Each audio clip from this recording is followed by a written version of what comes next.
មួយជើងពេញចង់ជនីតែម្ដងបាទធ្វើឲ្យតូរ៉ូសន្តិភាពបាទទ្រាំលែងបានងាកចេញបណ្ដាយ៉ាងណាការប្រកួតនេះគាត់ពិតជាស៊ូបាទស៊ូមែនតើអញ្ចឹងបងប្អូនចង់ដឹងថាគាត់ស៊ូកម្រិតណាបាទទស្សនាតគ្នាមុននឹងការប្រកួតគឺល្បីមកប្រាវល្បីនឹងសាក់របស់គាត់នេះតែម្ដងបងប្អូនសាក់ដែលមានពាក្យថាអរគុណសន្តិភាពសម្ដេចតេជោហ៊ុនសែនក៏ដូចជាសម្ដេចបវរធិបតីក៏ដូចជាលេខ4និងគណៈបកប្រជាជនផងដែរបាទអ្វីដែលគាត់ធ្វើជាក្តីសម្លាញ់ចេញពីចិត្តបាទអញ្ចឹងស្រឡាញ់អីធ្វើហ្នឹងសំខាន់កុំឲ្យតែខុសច្បាប់ទៅបានហើយបាទអញ្ចឹងបងប្អូនទស្សនាវីដេអូនៃការប្រកួតរបស់គាត់ទាំងអស់គ្នាហើយបាទគាត់ជាមិត្តភក្តិរបស់ក្រុមសំណាងរបស់មុងណយមកហើយបងប្អូនបាទតូរ៉ូសន្តិភាពមកល្បីមិនទាន់បាយការប្រកួតលើកទី1សម្រាប់ប្រជាពលរដ្ឋខ្មែររបស់គាត់បាទគៀវនេះក៏បាយមួយបាទគៀវបាយមួយប្រកួតចុងក្រោយចាញ់បាទនឹងឃើញបាយតែម្ដងអូចូល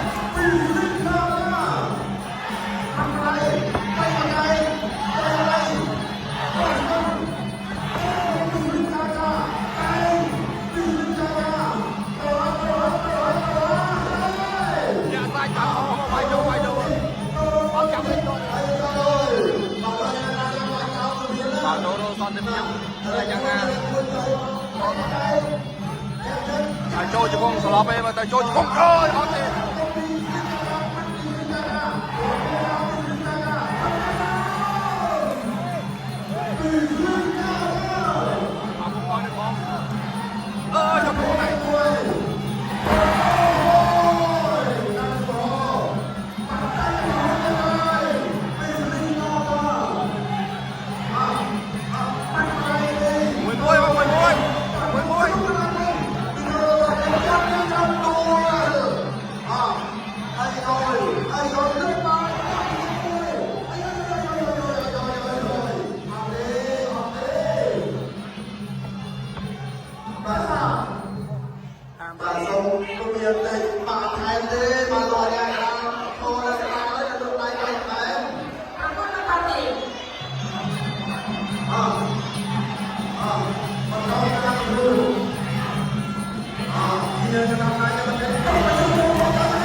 บายចិត្តមែនតើឈ្នះ